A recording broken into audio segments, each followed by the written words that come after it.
Yeah, hi, my name is Paul Archer, that's paularcher.com. A couple of weeks ago I was working with a group of people, a group of sales guys. We talked about referrals, or getting referrals from customers. And if you're in that kind of business where you need to have a constant stream of new clients, new customers, then referrals are just so the right way to do it. It ticks all the boxes. In my business, referrals are what keeps me going.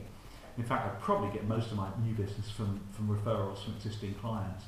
And that's a good thing, but it's taken me 12 years to get there. So how can you get some quicker referrals then from your clients? Well, I was talking to a friend of mine. He runs his own financial services business over here in Cheltenham. His name's Charlie, nice guy Charlie. Charlie's got it well worked out because he says to me that he gets all his business by referrals. And I said, that's really cool, Charlie. How do you do it? Because a lot of financial advisors and other salespeople do struggle to get referrals from existing clients. He said, well, the most important thing is, he said, is the inner game. It's a phrase I use a lot, isn't it? To mean what you think, what you believe.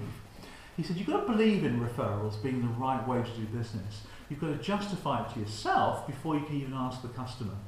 And by asking customers for a referral, if you really believe in it, he said, makes such a big difference. And it really pushes you to carry on asking as well. So you've got to have an inner battle, he said, first of all, with your own inner game, to believe that asking for referrals is the right way to do it. And then he says he does a couple other things for his business. He has a business model where he gets 100% of his business from referrals. And he makes this very known. He doesn't call them referrals, he calls them introductions, client introductions. He makes this known to people that he meets. He said, I don't advertise, I don't market, I don't publicise. I can spend all my time with my customers because I get all my new business from client introductions.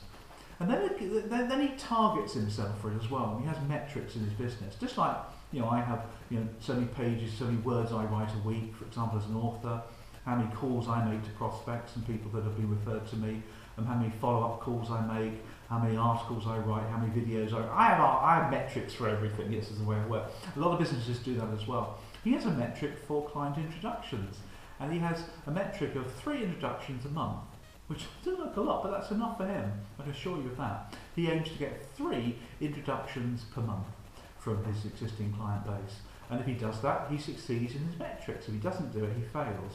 So it's really important for him to do it. So how does he actually do it then? Well, first of all, his inner game is switched on to believe in this, first of all. And he sows the seed early. So when he first meets his new client, who was probably referred anyway, he makes the point about he grows his business by getting client introductions. That way, he can spend all his time with his clients. He doesn't need to spend time on advertising and marketing and all that stuff. He can spend his dedicated time with his clients, and that's what's important to him. And he makes the point that at some point, he's going to ask the customer, the client, if he knows of anybody who may also benefit from the value that I provide. But I'm not going to do it now, he says. We've got a lot of work to do first before we get to that stage, because I want to prove the value that I can give to you, the benefits I can give to you, and I want to do a really sterling job with you so that you're really pleased with the outcome. And only when you're really pleased will I then ask if there's anybody you know in your network that would be useful for me to talk to who might want the same value. And then he kind of parks it, which is really good, isn't it? Because he's sown the seed, and then later on in the meeting, or second, third meeting, wherever it is, he then brings them back. Do you remember when we first spoke? Yeah, I do that. So just tell me, what kind of value have you had from me? I really want to get some feedback from you. What's your value you've had from me? The client tells what the value is. So the client's kind of like purring in this value, and then Charlie goes in and asks, is there anybody that you know in your network? He suggests a network, like the rugby club, in your work, in your business. He really boils it down. He uses things like, if we swap jobs now, who would be the first 3 people that you would phone?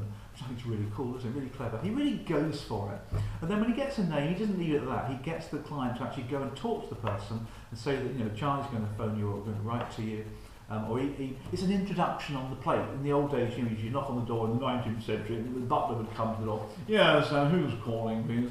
And you would give the business card, and the butler would then, on his silver tray with the business card, he'd then go, Madam, we have Mr. Archer to speak to you. Here's his business card, And that's how introductions used to work in those days. It's kind of the same thing with Charlie. He does exactly that. Does really, really well. So there's a few tips for you to help you with referrals. Hopefully there's a few ideas there for you that you can use to change the way that you get new business. Hey, hope you found it useful. My name is Paul Archer. By the way, if you know anybody that might benefit from the value that I provide, corporates, vice presidents of sales, sales directors, sales managers who might like the value that I provide, let me know, and I'll be happy to call them. Hey, my name's Paul Archer. Speak to you soon. Bye.